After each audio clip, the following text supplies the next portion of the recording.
Hi, everyone. Welcome to Azure User Group Sweden. And welcome back, Håkan. I'm so happy to see you again today. And welcome to our audience watching us live today. Thank you for spending time with us this weekend. How are you, Håkan? Yeah, pretty good here, Jonah. And I'm really excited here to learn more from our speaker here, Christina, in a short Yes. while.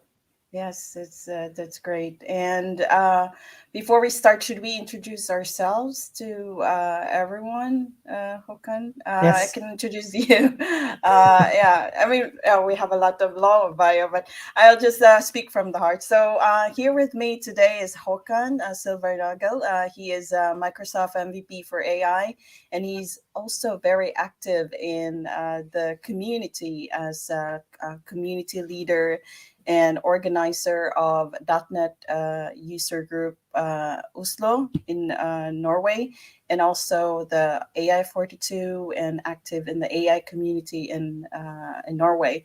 And of course, he's a public speaker and Microsoft certified trainer, and he works for Miles as an AI manager and also big data technology. So yeah, it's an honor to have Håkan with me today.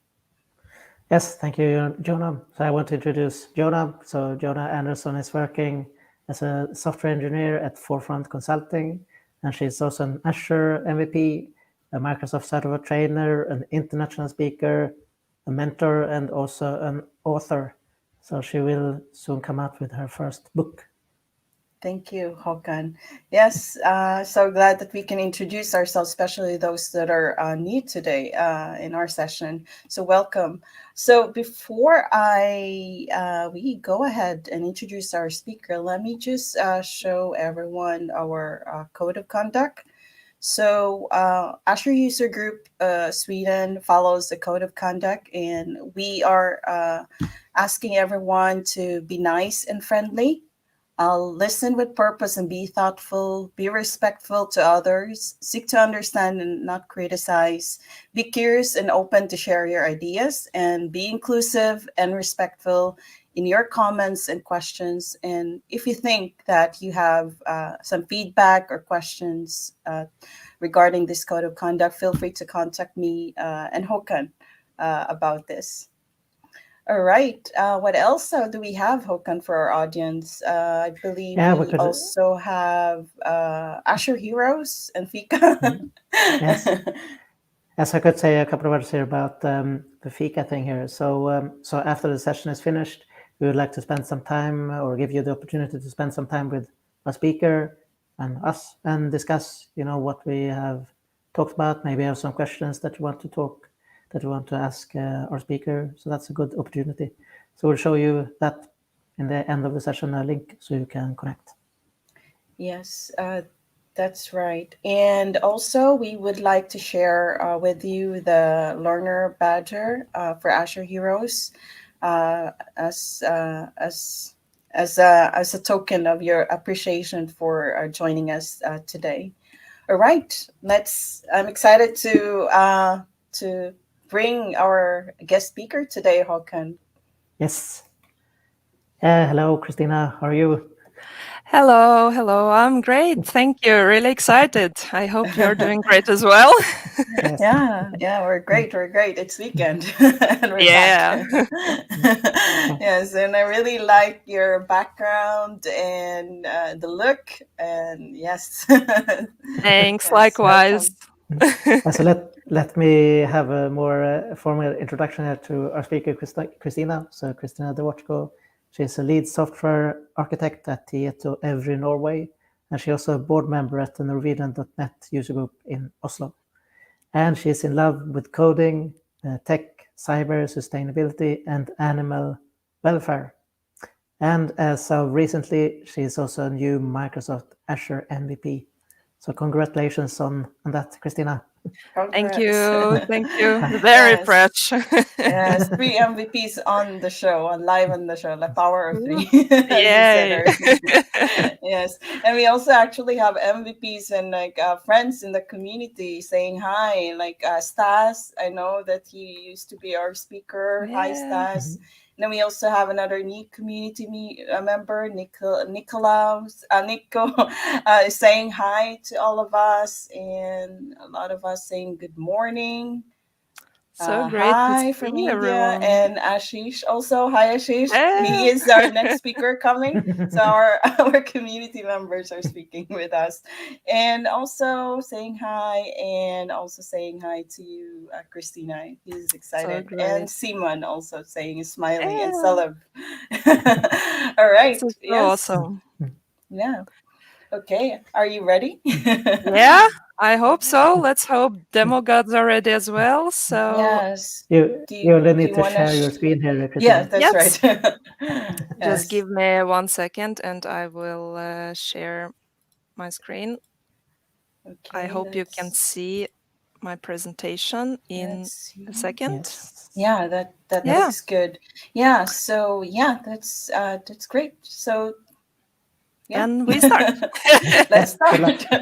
Yay! Good luck. So, really exciting topic today, and I hope that you will find something useful in this session for you as well.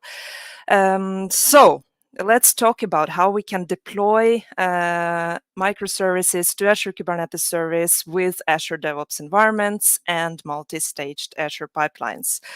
But before we kick it off, I know thanks for Jonah and Håkan who presented me, but just a few words apart from me being a fresh MVP in Microsoft Azure and working as a software architect. I am also really passionate about contributing back to the tech community by sharing my knowledge on my tech blog, by volunteering in tech community, and I recently started also contributing as a speaker. So this is actually one of my first sessions outside of work as a speaker in the tech community. So I'm super psyched about this, and I hope everything goes smoothly and you will find this session interesting. And I also contribute to open source projects. So what I love focusing on is cloud native application development with security and sustainability in mind. And I also love spreading love for cats. So there will be a few cats sneaking in this presentation. So embrace yourself for this. And I am a Potterhead. I have 3 cats myself. And in my spare time, I love to go on hikes, to puzzle. And I'm a retro games fan. So if you haven't seen this game before that you can see on the right bottom of the screen, not to worry, I don't think it has been so very popular in its days of fame, but it's Gao the Kangaroo. It's like from the beginning of 2000, and I still love playing it. It fell into my heart, and I can say it's kind of retro. So yeah, now let's go to the topic of the day.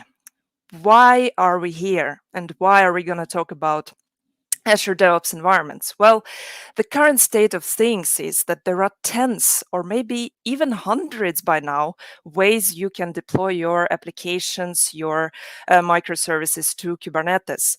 But there are so many different use cases, so many organizations, and so many requirements out there that choosing the deployment tool with the amount of tools available and also based on your requirements can get really tough. And it can be influenced by a subset of factors. It can be influenced by how many microservices, how many applications do you want to deploy, how complex are they, how many do you have now, and how many are you going to have long term.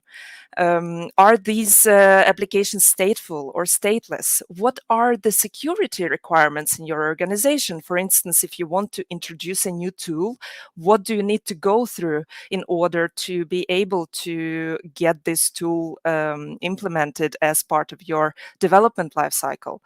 Also, you need to think about organizational readiness. If you want to introduce a more complicated tool or a new tool, what will it require from others, not only you, but others who may need to manage that tool as well?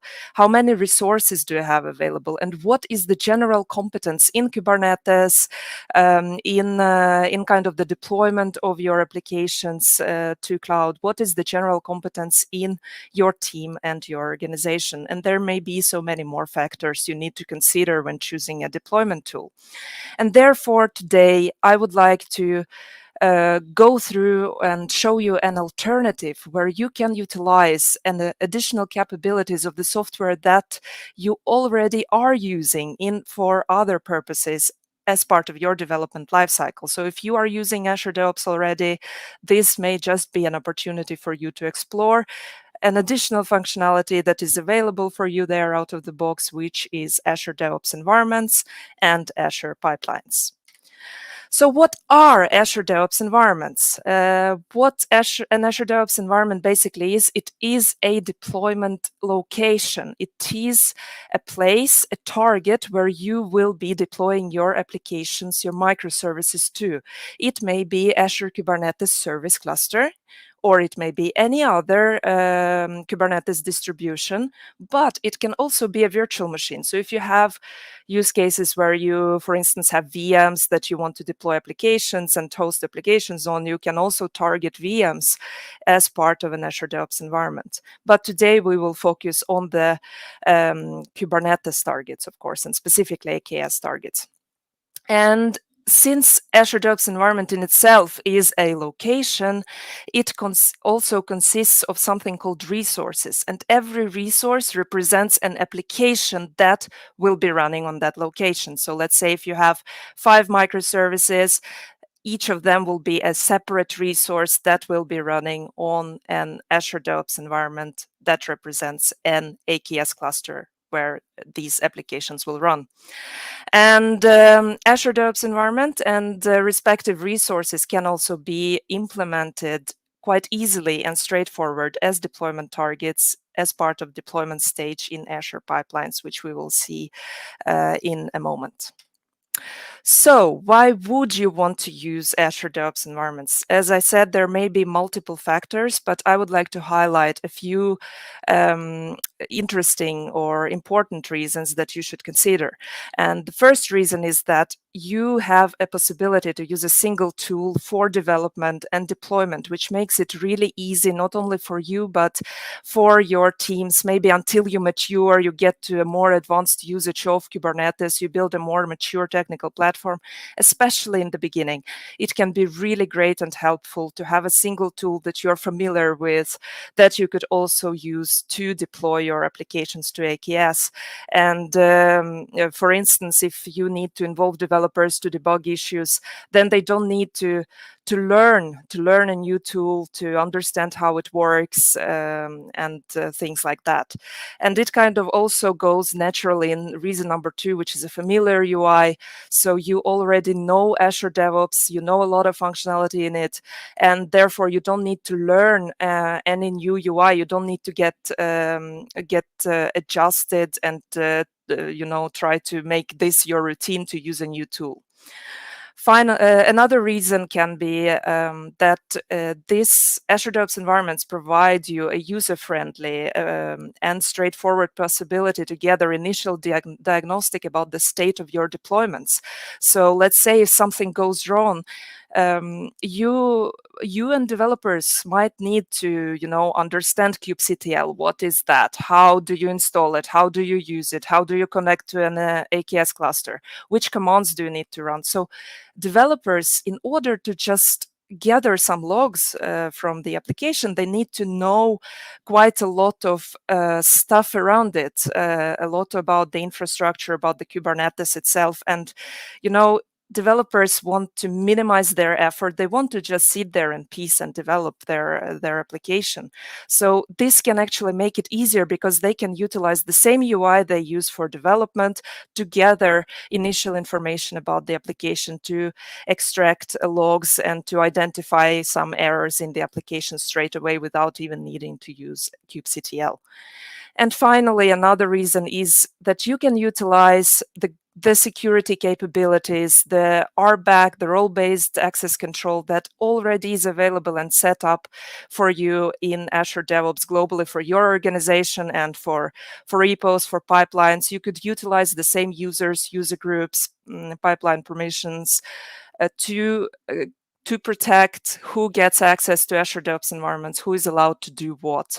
And if you need to introduce a new tool, for instance, you might need to go through multiple layers of audit, through bureaucracy. You need to understand how you're going to maintain it, to update it, to protect it, to patch it, because normally it's not like you installed a single version and you're done.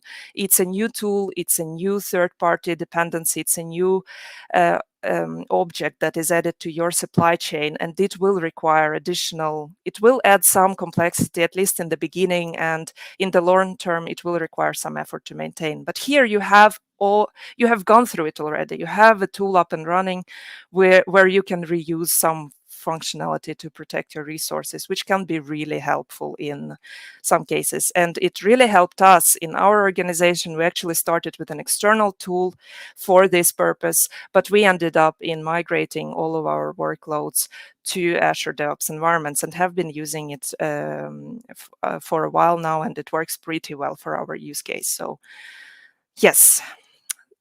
A few quick highlights before we move to the most exciting part of this session.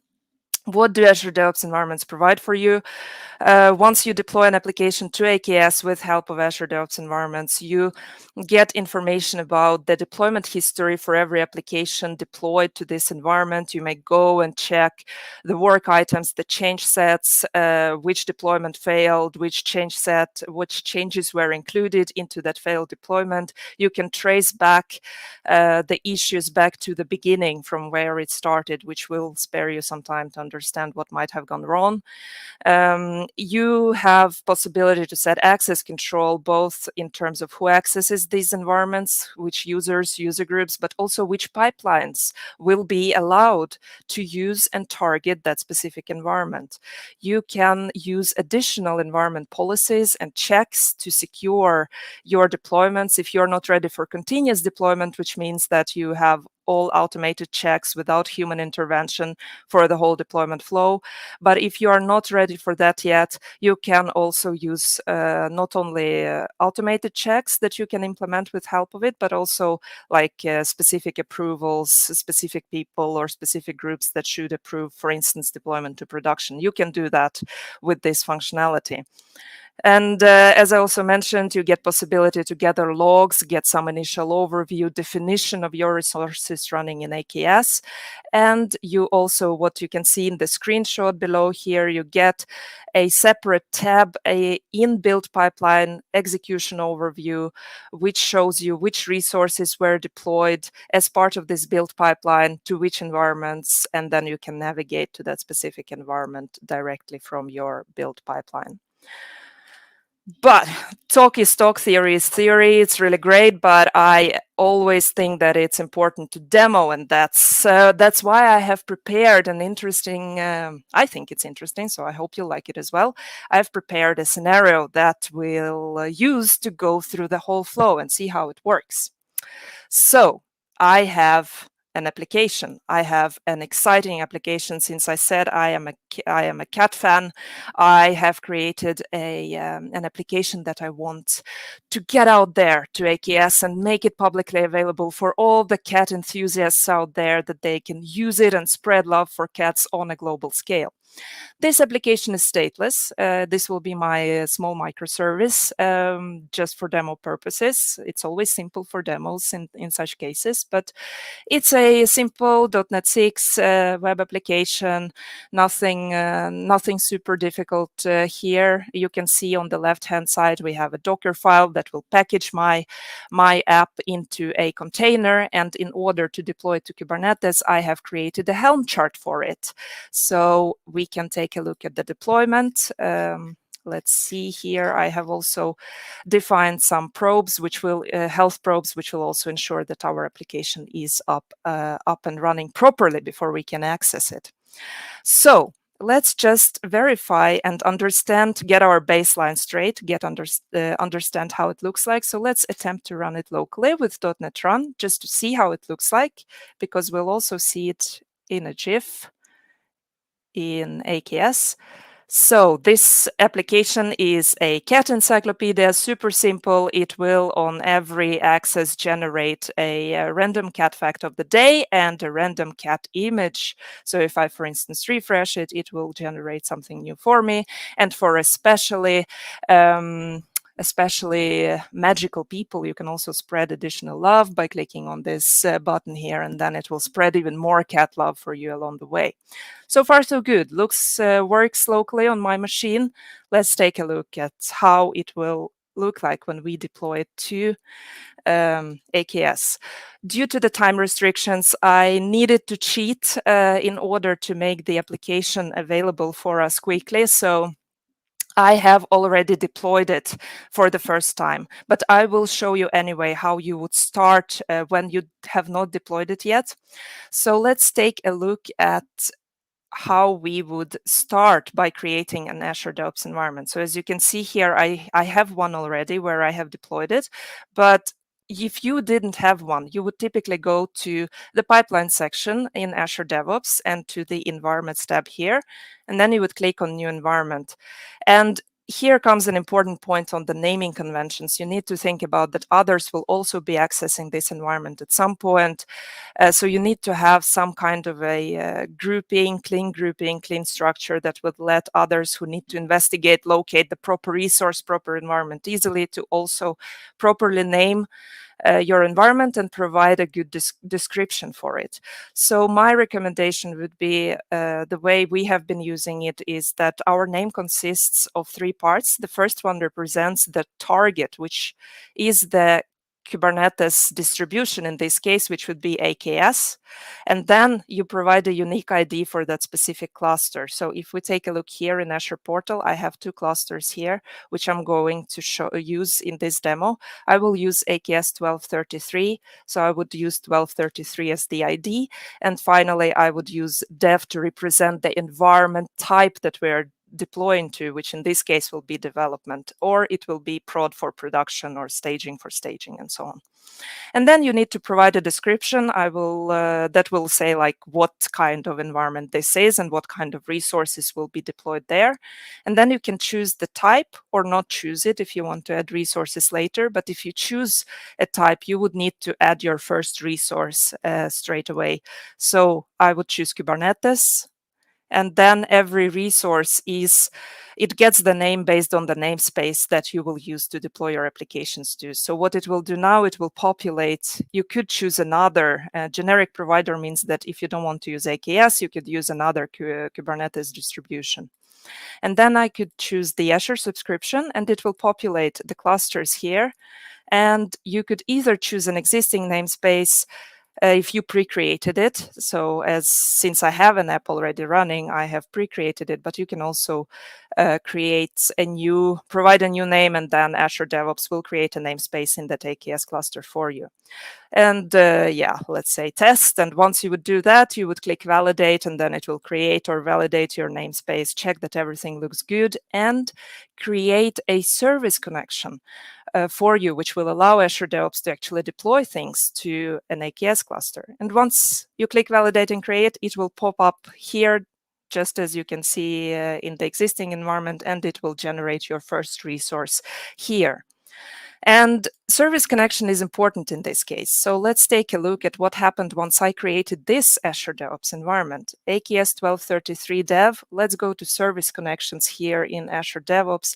We can see that Azure DevOps created a service connection for me of type Kubernetes automatically for AKS 1233 dev Azure DevOps environment, targeting AKS 1233 cluster and targeting a specific namespace, which in this case is Cat Encyclopedia, which means that there comes the security part of it. It creates a permission for the specific resource that you create that is only limited to that namespace. So I will actually show you a kubectl command now, but as I said in the description, your developers would not need to use it. But for demo purposes, I would like just to show you what this actually means. So if we take a look, I am connected to my cluster now. If we shall we see, if we take a look at our deployment or at the pods running encyclopedia, We can see that we have one pod running here. So far, so good. Let's take a look at the service accounts. So if I say kubectl get service account in namespace get encyclopedia, what I will get here is there are some service accounts that are created by default for me, but there is one that is specific for Azure DevOps that was created based on the service connection you have seen. That is namespaced to my application. And if I take a look at the role binding here, so those who don't have much knowledge about Kubernetes, bear with me.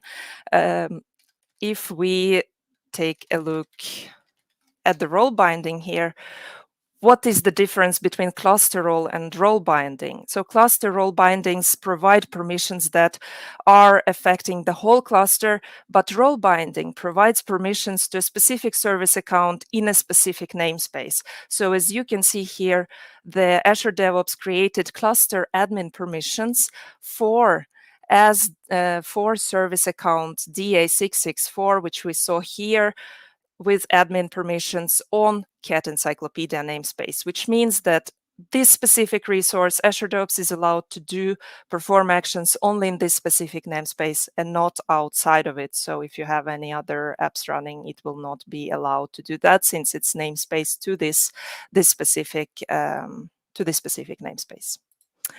So once we took a look at this, we created a new environment and we have our first resource, our target, up and running. Before we actually take a look at how do we deploy from here, I just want to mention one more thing.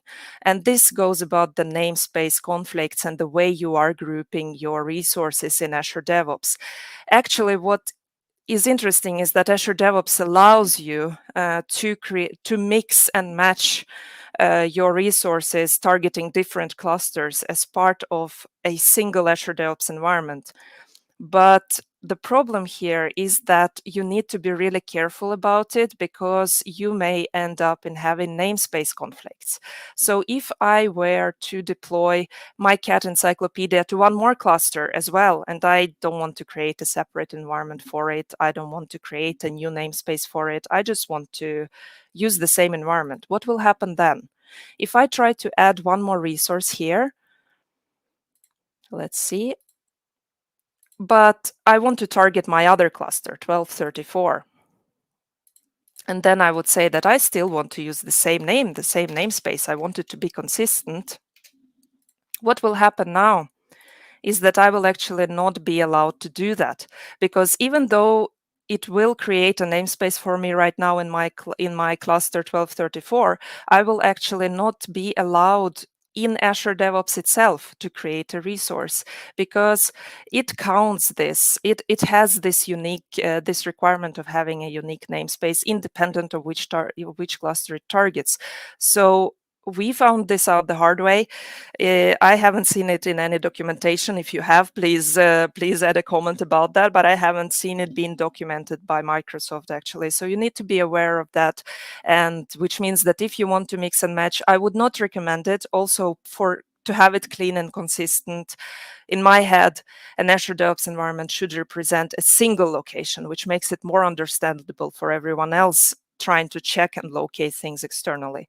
But another consequence is that you will then need to ensure that you are providing unique namespaces independent of which cluster you target. So moving on, now we have created our Azure DevOps environment and a resource that will represent our application. Now we are ready to target it and deploy our app with Azure Pipelines. So if I go to my repo here in Azure DevOps, I have the same source code here as you have seen in Visual Studio Code. So let's open the pipeline file. What is important here? As you can see, it's a multi-staged pipeline. It's both for being available to have checks, to have proper order of things.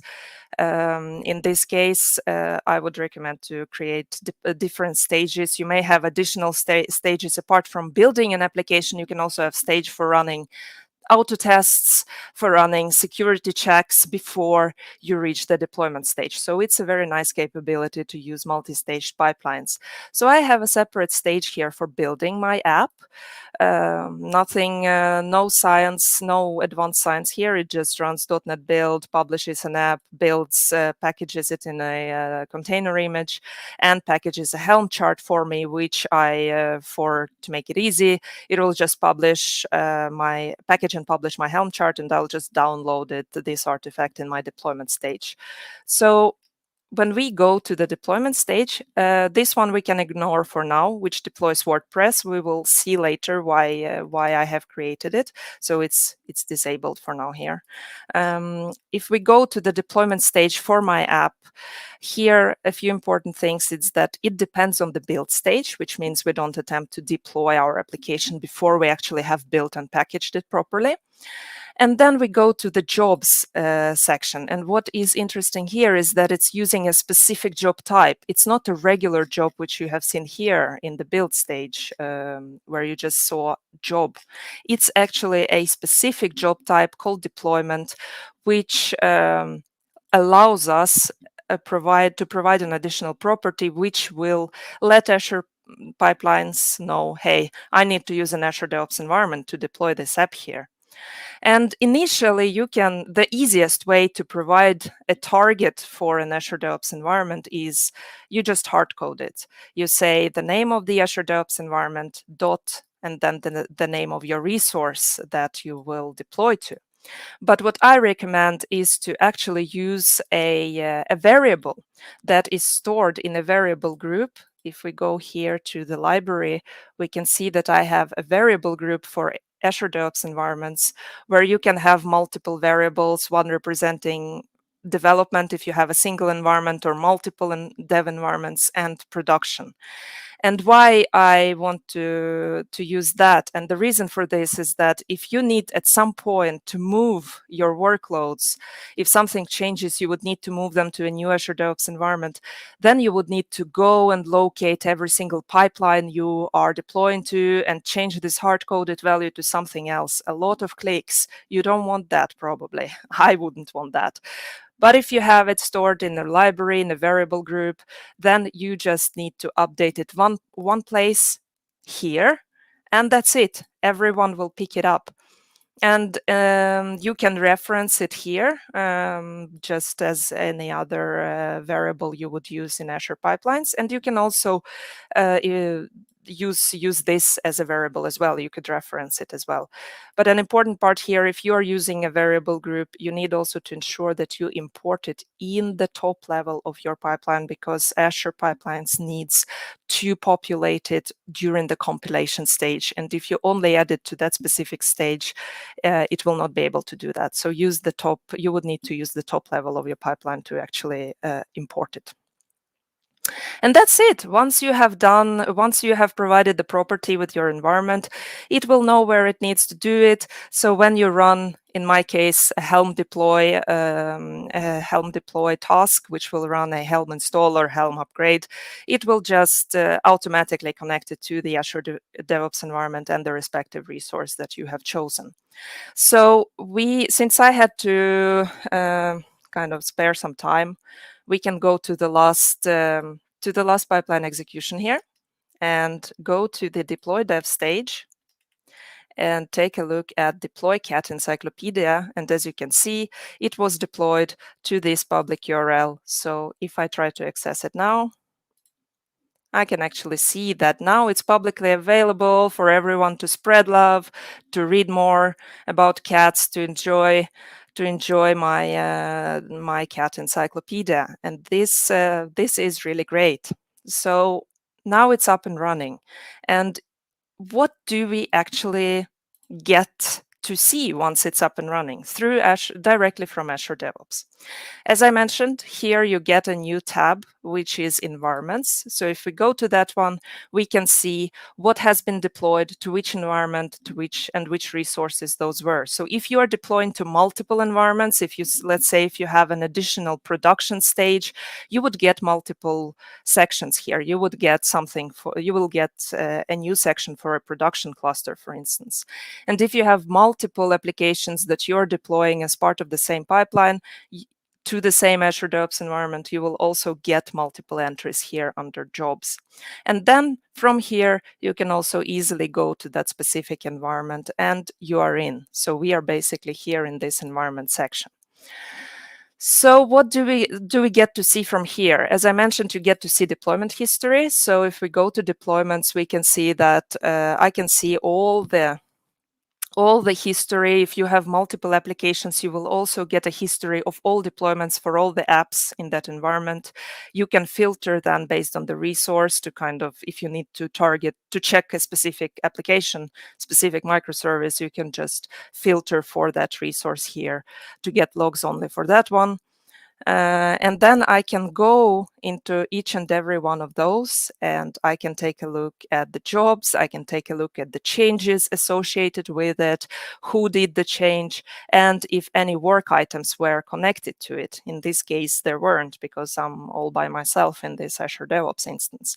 But it gets, if you need to debug, to analyze something, you will get a possibility to do that directly, or to change, to track the changes directly from this deployment section. And if we go back to the resource itself, I think you can also, if you in some cases actually decide to mix and match, and you have resources targeting a virtual machine, you can also filter it here, and you can filter on the status. So if you have a resource that has the latest status as failed, you can kind of filter it here to get quick access to it.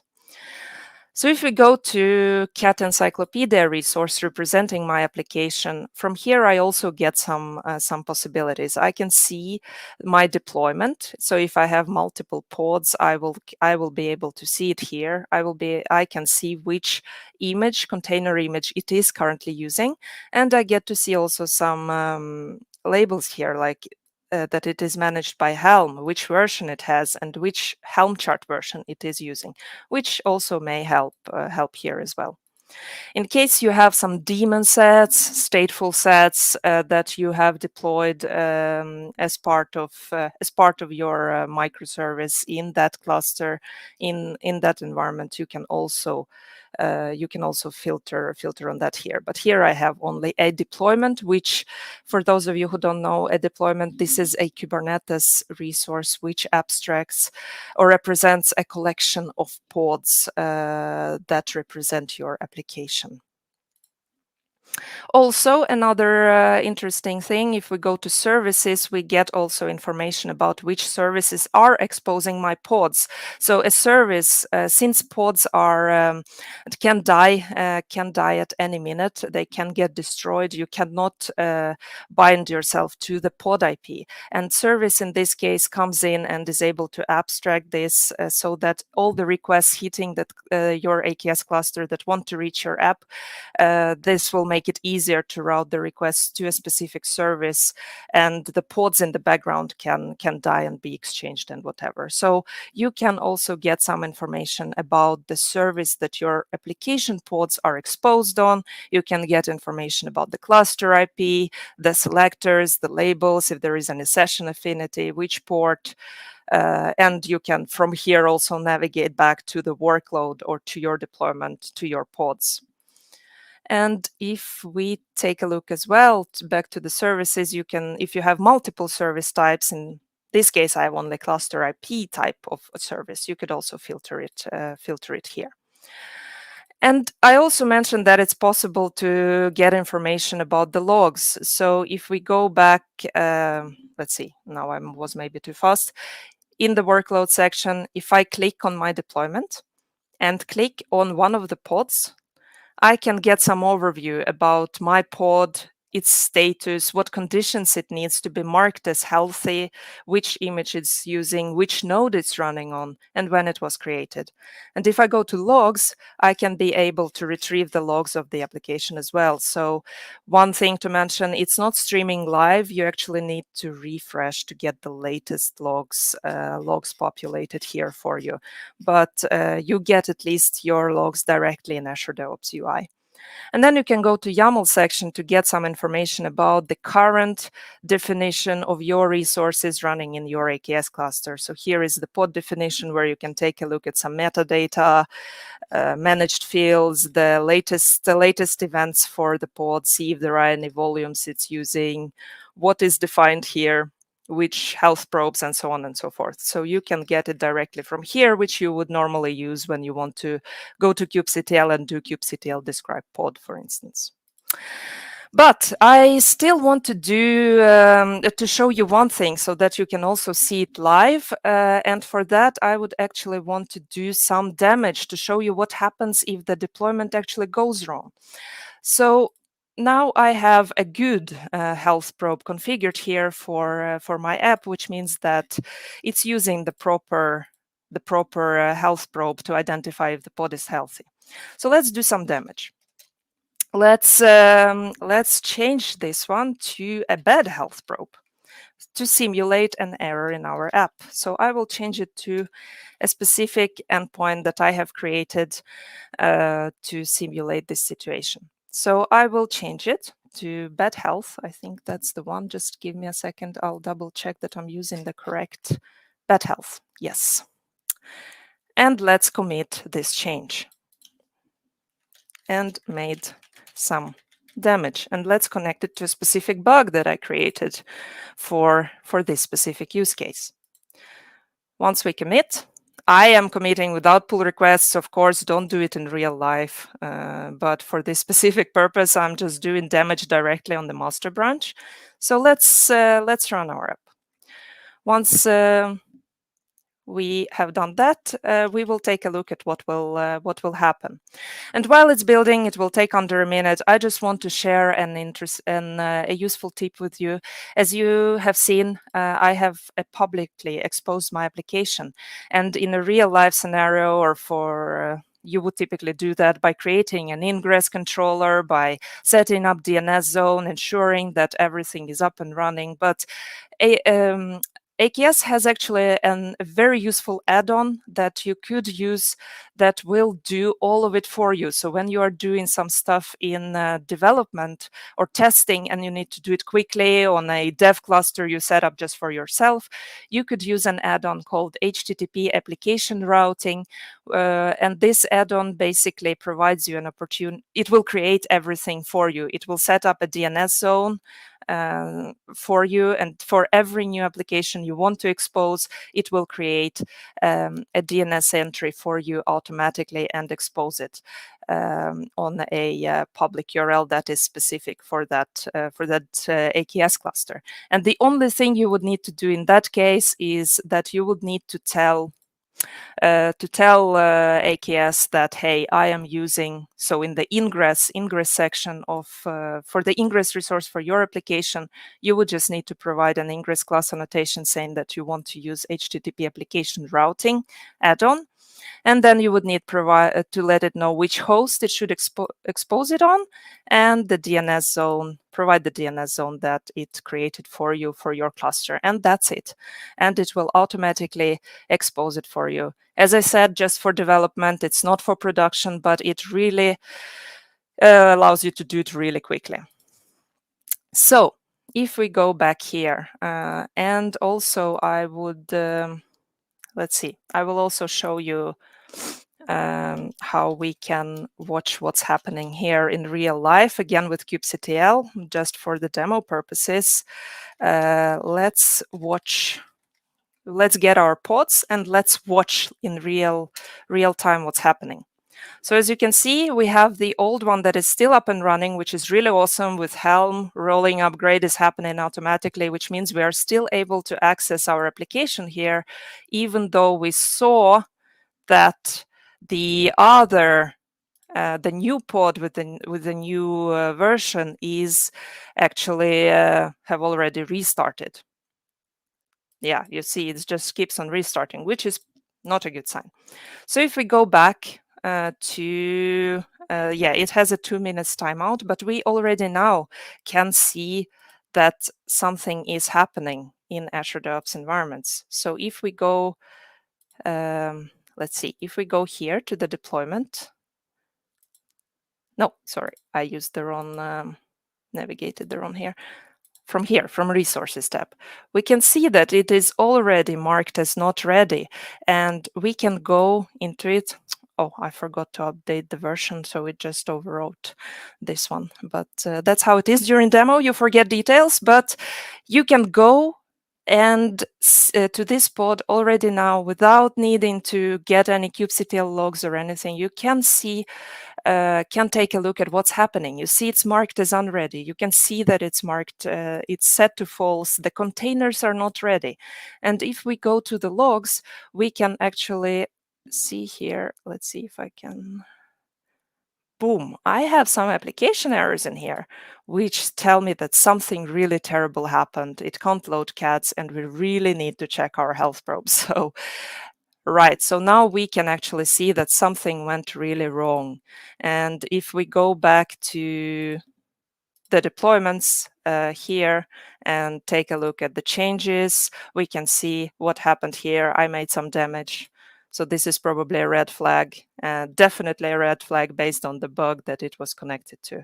So it will allow me to gather some initial information about my app and make it right again. So let's see. Now it went actually in a crash loop back off after it had tried to restart multiple times.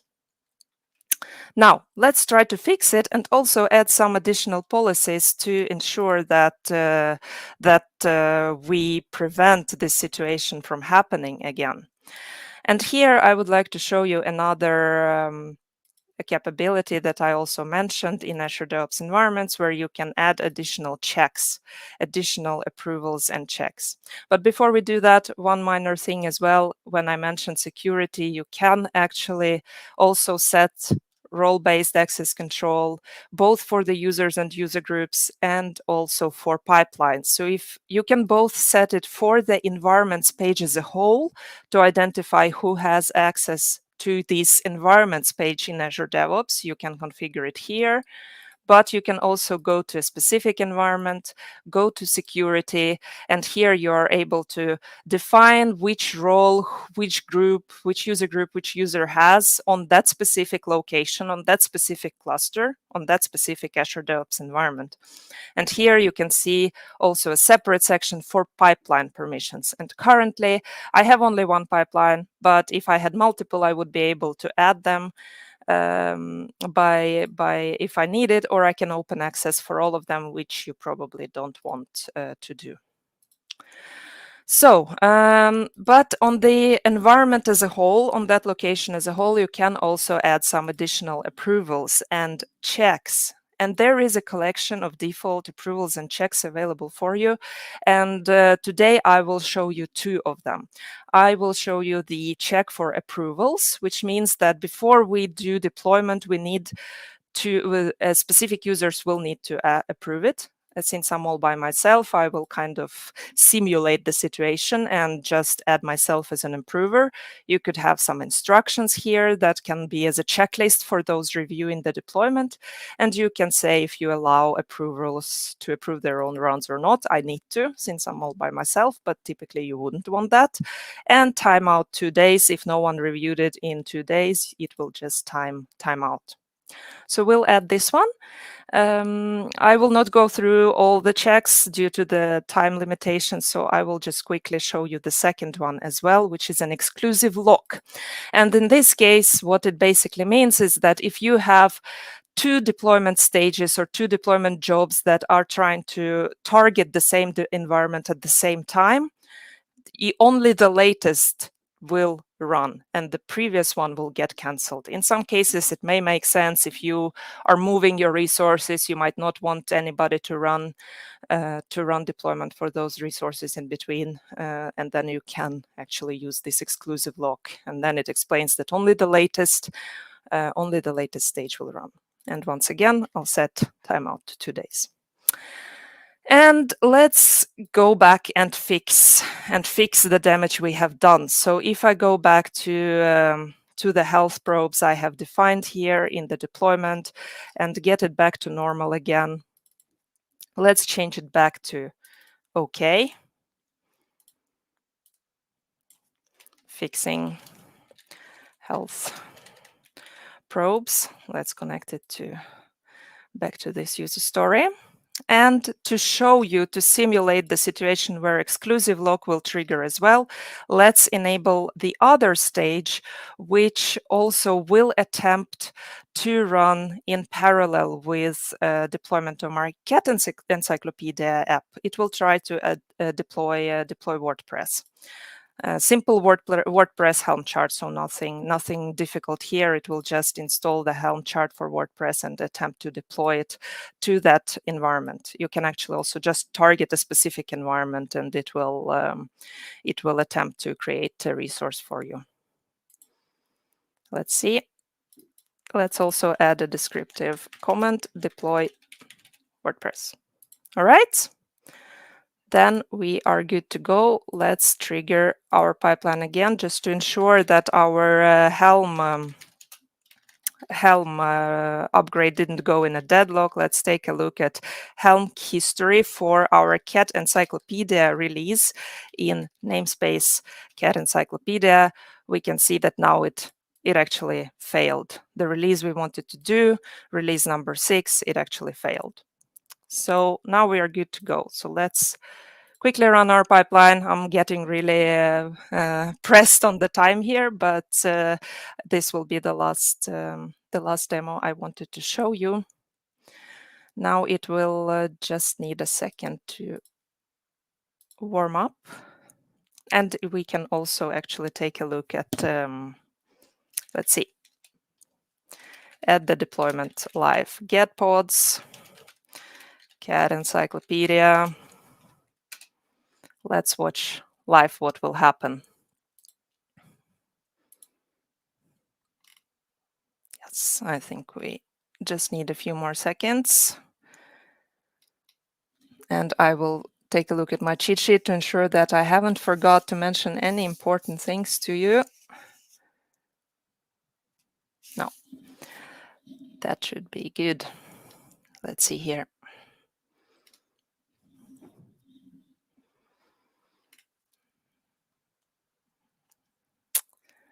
Yes, and now we're getting closer to the interesting part, because now the approvals should and our validations should kick in. So now we should get a pop-up here in a second. Come on. There you go. 2 approvals need to be reviewed. So let's take a look at what's happening here. What I would need is that I would need to approve this, since we have defined an approval check that we can see here. You can add a comment while approving, and you can also reject it. So if I approve it for now, it will approve it for both automatically. And then if you now we're getting back to the no, sorry. No, it will actually just approve for the first one. And then let's try the second one. And what will happen now? Let's see.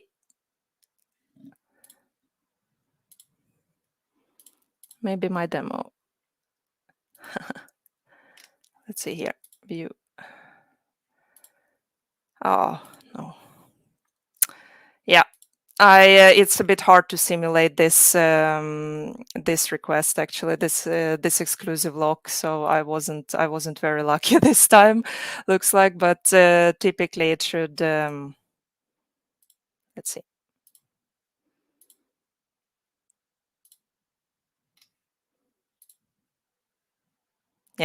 Yeah, sorry about that. But typically what will happen is that the one will get canceled because if I have simulated the deployment of WordPress to start first, and then you would approve the deployment for Cat Encyclopedia, then it will cancel the WordPress one due to both stages attempting to deploy to the same place.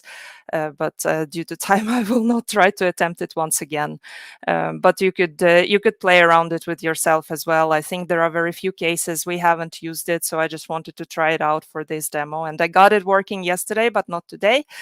So that's how it is sometimes. But that's basically what I wanted to show you as part of this demo. This is kind of the information you get to see, and if we go back to the logs as well, we can see that the initial one got cleaned up, that went in a crash loop backoff, and the previous pod that was running got terminated, and we created a new pod as well. So if we take a look at the pods, now we have the pod here running. Shall we see? Now, finally, I've gone through my demo. If we take a look at the final considerations for Azure DevOps environments, what I would recommend you to think about: naming convention for the Azure DevOps environments. Do think about that others may be looking into those environments, trying to locate, debug the errors and issues that may happen in the application. So do use naming convention wisely.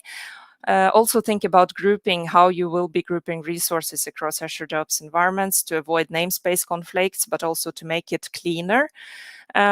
Also think about how you would reference Azure DevOps environments across pipelines and pipeline stages. So I recommend using a variable group instead of hard coding it, because you will then avoid the amount of manual clicks and update it in one place. If you need additional checks that you would need to define for your pipeline, do utilize the functionality that is there in Azure DevOps environments for approvals and checks. And also think about how you would migrate the resources running in a specific Azure DevOps environment to a new one. In case you want to migrate your workloads to a new cluster, you would need to create it from the UI manually, create an environment first, then create resources for every application you want to migrate.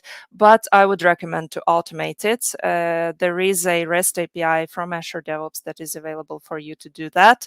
And I have also created a PowerShell script that we are using for this purpose that will do this automatically for me. And an important point here is, of course, if you have a stateful application or if you have a more advanced use case, you still need to do some preparations before you do the migration. So this environment, it represents the kind of the metadata of your application, and then it's the pipeline itself that does execute the deployment. So if you need to do some specific things before you actually deploy to a new cluster, you would need to do that before you migrate to a new environment. Finally, some of the resources that I have collected for you is I have a blog post series on this that goes into more detail on naming conventions and grouping recommendations for Azure DevOps environments, and also goes into a kind of more lightweight demo than the one we saw today. And there is also a link to that script that will automate the migration of the resources to a new environment. And Microsoft has a separate section on Azure DevOps environments and resources. And also you can read there more about how to use other Kubernetes distributions as an environment and virtual machines. And it's hard, it's long URLs. So for this purpose, I created a QR code. So please use that one, and then you will be taken straight to my GitHub repo where all this information resides.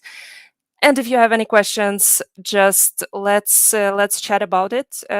You can check out my tech blog at christhecodingunicorn.com, and I'm happy to connect on LinkedIn, on Twitter, and you can find other resources that I have created for the community also on my GitHub at Guide Me to the Moon. So I think that was it. Thank you so much.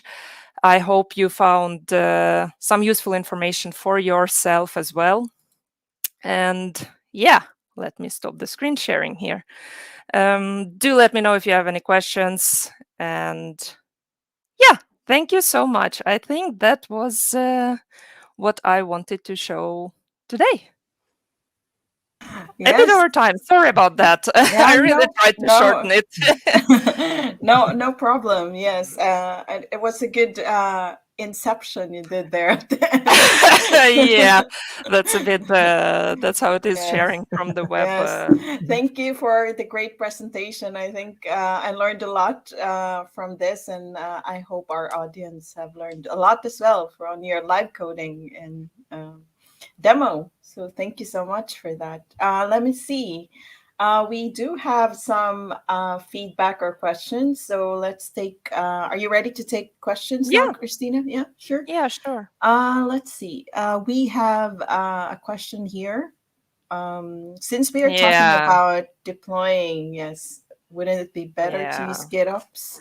Of course, it would be better. I know that this is kind of the golden standard when you think about deploying an application to Kubernetes, but we need to remember that the level of maturity in different organizations differs a lot when it comes to adopting cloud native, adopting containers and orchestration, and GitOps requires you to prepare. You can't start with it at once on the organizational scale. As a playground, works perfectly to start with, but once you need to make it stable, once you need to involve others, your team, your developers, it requires a lot in terms of maturity and understanding on how you would maintain it. Is your organization ready to just let it become like a kind of a black box for many, because something is getting upgraded automatically, if things go wrong, it just attempts to maybe automatically sync for you. So it's not given that you are ready yet to start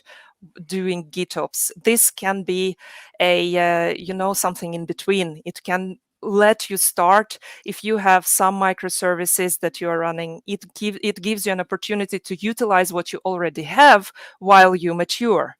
And then the step from there to adopt GitOps is lower than if you start from the start without necessarily understanding what it will require from you as an organization to make it to make it stable. So yeah, that's why this session gets to see the world. Yeah, thank you for that. I hope it answered the question of Al Hussein. I hope I could not pronounce the name correctly. Yeah, we also have another question. Do you want to reveal it? Yes.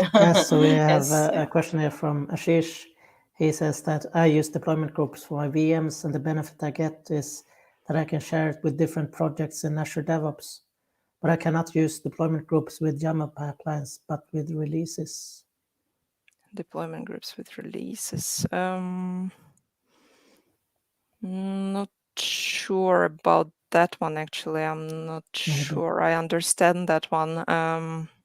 Maybe we can just take it But in when it the comes to chat. VMs, yeah, I think maybe when it comes to VMs, that's a bit of a different use case. And then I haven't used the VMs opportunity of Azure DevOps environments. So if that's what you meant, Ashish, that you can't use this if you were to use virtual machine resources, then that may be correct. But just let me know if you have a question regarding it, and I can take a look closer to it and get back to you. yes. Yeah, I was showing my dog. Yeah. Yeah, that's my Labradoodle dog, Lawrence. His favorite place. Yeah, he's quiet right today, at least. Yeah, thank you for the answer for Ashish's question. We also have another question here from Simon. I think you can read it. Yeah, if it is Yes. possible to use the state from a resource in something like a gate between promotion between environments. That's a very interesting question. I think,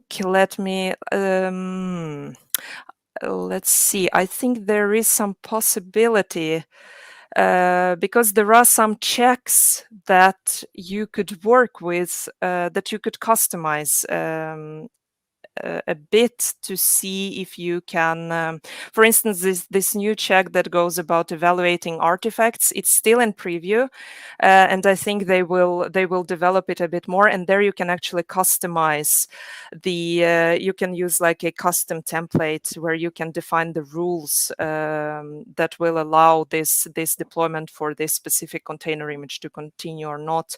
I think it's very, very new. So last I've checked it, it was only available for specific use cases where you actually publish a container image as an artifact that can be consumed by the stage. So maybe you could use that one for further customization when it gets more mature.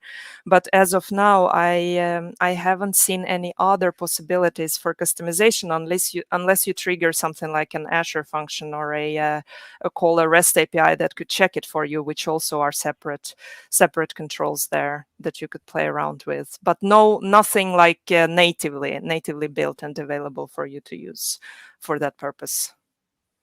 All right. Thank you so much for the answer. I hope it helps Simon or Simon. Okay. And I think we don't have any other questions. Just great appreciation. This is very cool. I love working with Azure Pipelines. Great presentation. Thank you so much. Yeah, that's my first one. So sorry about some quirks in the demo. It's like really dry run for you. So I, of course, forgot to update an image version. So that's what happens when you add to deploys or add your changes directly to master branch. Don't do that. I'm just queuing all the appreciation you get. Like we have like from Nico, from Audrey, who is also part of the community and one of our previous speakers. She works with DevOps as well. And yes, and someone said hi to Lawrence. Yay! It was great to see that he actually joined. I was really wondering if I wish your 3 cats are there to say hi for real and then do the noise as he said. Yeah, I kind of protected from that risk by closing the door this time. Yes, that's good. All right. Thank you so much. So the time is up, but before we end our session, I want to invite everyone to join us at our after session fika for about 15-20 minutes, where you get a chance to grab something to drink, warm coffee or tea, and then chat with us, especially ask some questions directly with Christina in a casual way via Zoom. So if you have time, feel free to scan this QR code, or you can go to the bit.ly linked Azure Sweden Fika-AKS. And also don't forget your Azure Learner badges for today's session. Anything else? I'll need to claim that one afterwards. Learning from myself. Yes. So how about you? Do we have anything else, Håkan, that I missed? Maybe mention next session. Yeah, that's right. Yes, I almost forgot that. I did. Yes, so our next session in 2 weeks, we will be having Ashish with us. I know he is with us live right now. He will be sharing about containers as a development environment. So the link to the session is actually in our meetup page community. So feel free to join us next time, and it will be on September 24th, about the same time, 12 noon time. Yes. All right. So the time went so quick. I know that Christina wanted to demo more, but maybe I will book a one-on-one meeting with you and learn more. Yeah, I'm happy to help. So if there are any questions, don't hesitate to reach out even after this session. Yes, that's right.